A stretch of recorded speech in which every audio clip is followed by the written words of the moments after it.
Egypt, Greece, Mexico.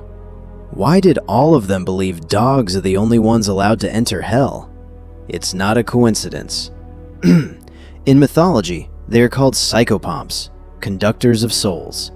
Whether it's Anubis weighing your heart, or the Cholo dog swimming you across the river of death. But why dogs? Why not cats or lions? The answer lies in a terrifying ancient secret about their loyalty that goes beyond the grave. Let's dive in right now. The concept of soul guides. Imagine the moment your heart stops beating. The screen fades to black. The noise of the world falls silent. You are standing on the threshold of the great unknown. You are terrified, alone, and the darkness is closing in. But then, you hear a sound. It isn't a choir of angels, and it certainly isn't a human voice. It is a bark. Familiar, protective, primal. This is where the ancient concept of the psychopomp begins.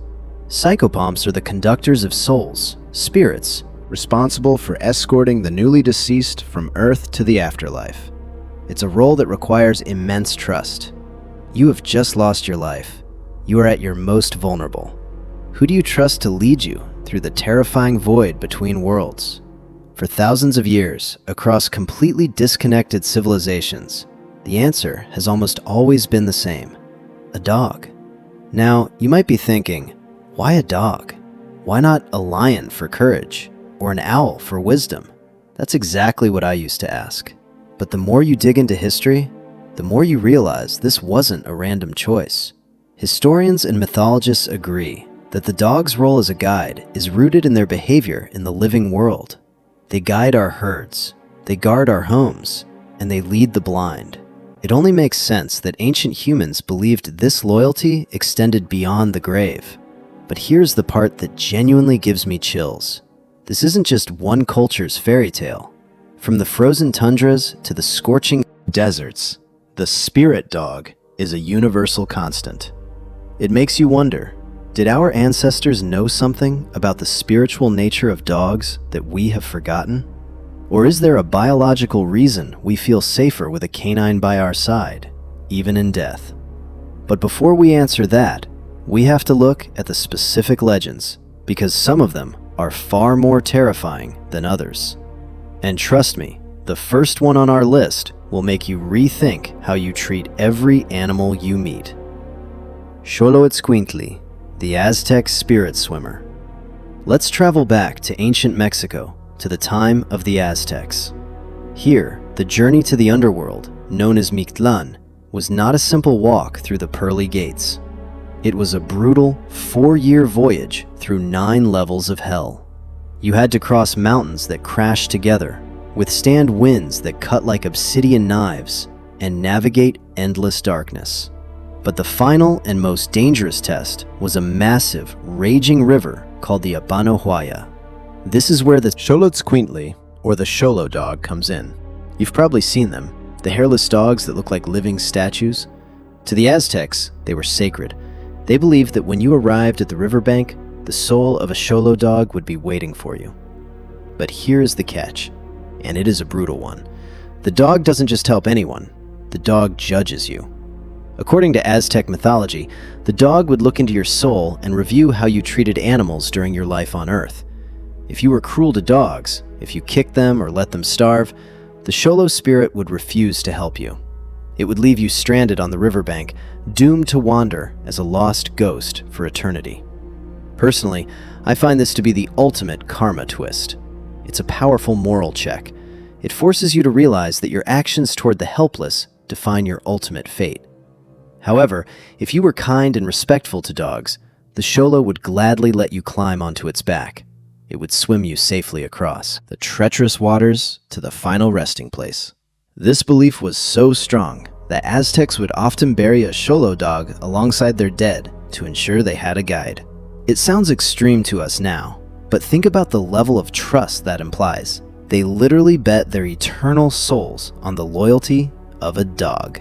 But while the Xolo guides you into the afterlife, there is another dog, thousands of miles away, whose job is to make sure you never, ever leave.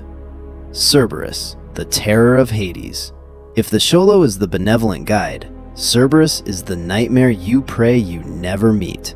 We are moving from the rivers of Mexico to the gloom of the Greek underworld, Hades. Here, the dynamic changes. The dog isn't a swimmer, he is a warden. And he isn't just any dog. Cerberus is famously depicted as a massive hound with 3 heads, a serpent for a tail, and snakes growing from his back. Classic literature describes him as the ultimate gatekeeper. He sits at the entrance of the underworld, but his job description is unique. He is surprisingly friendly to new arrivals. He wags his tail and allows the dead to enter Hades without a fuss. It's a trap, of course. The terror begins when you try to leave. If a soul attempts to escape back to the land of the living, Cerberus transforms into a vicious beast, devouring them whole. This myth taps into a very deep, primal human fear, the finality of death. Cerberus represents the point of no return. You can check in, but you can never check out. Personally, what fascinates me most about Cerberus isn't his 3 heads, but what he represents about the Greek view of dogs.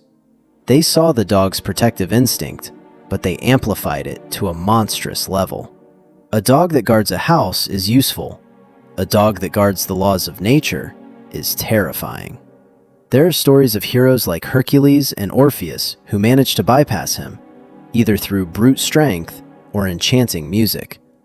But for the average soul, there was no fighting the Hound of Hades.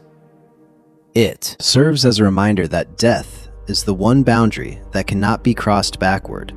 But if you think a 3-headed monster is the most intense judge of character, you haven't met the god who literally weighs your heart against a feather. Anubis, the judge of hearts.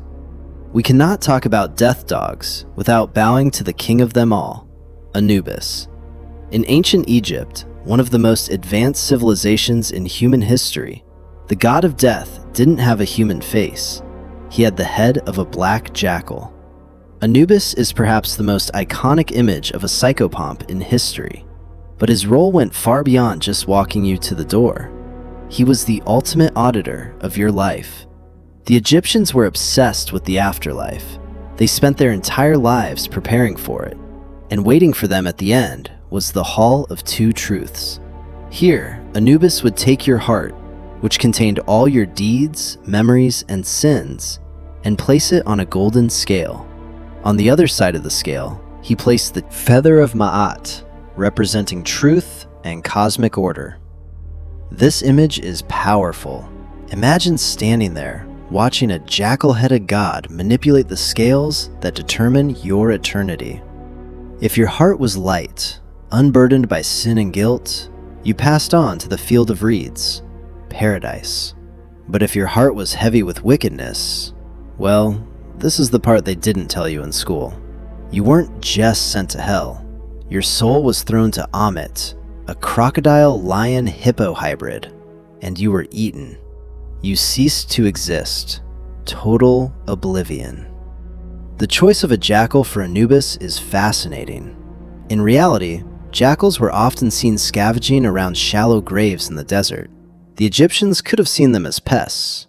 Instead, they flipped the script. They revered the jackal as the guardian of the dead, turning a scavenger into a protector. It's a brilliant example of how humans use mythology to cope with their fears. They took the animal that might desecrate a grave and made him the god who protects the sanctity of the grave. But the question remains, why does this specific animal archetype appear everywhere?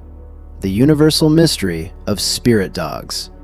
We have looked at Mexico, Greece, and Egypt, but the list doesn't stop there. In Persia, Zoroastrians believed that a dog's gaze could drive away evil spirits from a corpse. In India, the god Yama has 2 4-eyed dogs that guard the path to his realm. In Northern Europe, the mythical Garmer guards the entrance to hell. This is where things get intellectually spicy. How did civilizations that had absolutely no contact with each other, separated by vast oceans and thousands of years, all land on the exact same idea?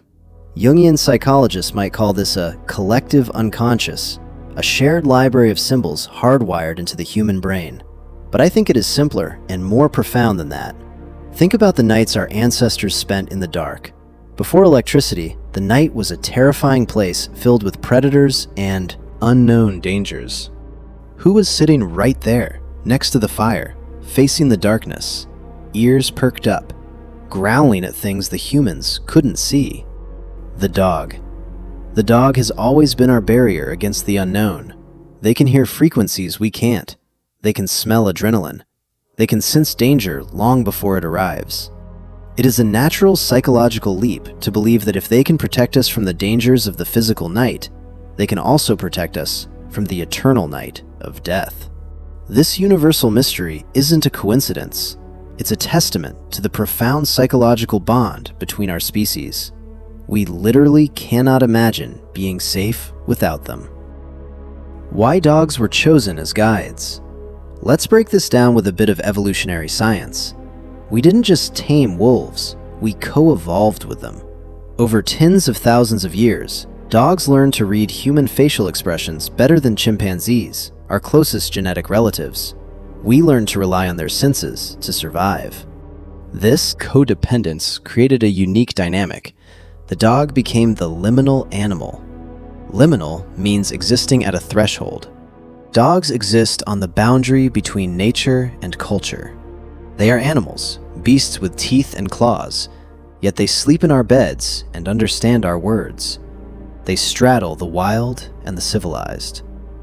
In mythology, death is the ultimate threshold. It is the border between the known and the unknown. Who better to guide you across a border than a creature that lives on the border? A cat is too independent. A horse is a prey animal, too flighty. But a dog? A dog is a predator that chooses to protect. That specific combination, power controlled by loyalty, is why they were chosen. Furthermore, dogs have an uncanny ability to navigate. There are countless real-life stories of dogs finding their way home over hundreds of miles of unfamiliar terrain. If a dog can find its way home across a continent, surely it can find the path through the afterlife. It creates a sense of safety. Even if you don't know the way, your dog does. Is your dog watching the dead? So, where does that leave us today? We don't build pyramids anymore, and we don't worship jackal gods. But ask any dog owner, and they will tell you the same story. You are sitting on the couch, late at night, and suddenly your dog wakes up. They stare intently at an empty corner of the room. Their hackles raise. They let out a low, soft growl at absolutely nothing. Scientific skeptics will tell you they hear a mouse in the wall or a car engine 3 blocks away. And sure, that's probably true 99% of the time. But in that moment, when you look at their unblinking eyes, you feel that ancient shiver down your spine. You remember Anubis. You remember the Xolo. Personally, I choose to believe there's a spark of truth in the old myths. Maybe they aren't seeing ghosts in the way we see them in movies, but perhaps they are sensing a shift in energy that we have grown too numb to feel. The next time your dog greets you at the door with that overwhelming, unconditional love, take a second to really look at them. To you, they are just a pet. But in the grand scope of human history, they are the guardians of your soul. They are the ones who will stand by you when the lights go out. And honestly, I can't think of a better companion for that final journey. So, treat them well. Give them that extra treat. Scratch them behind the ears. Because according to the Aztecs, you might need a ride across the river one day, and you definitely want them to like you when that time comes.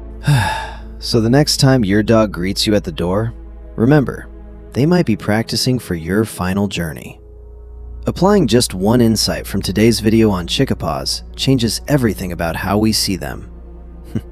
Are you brave enough to follow them? Let me know what myth you'd love to learn next. Like, share, and subscribe to unlock more mysteries.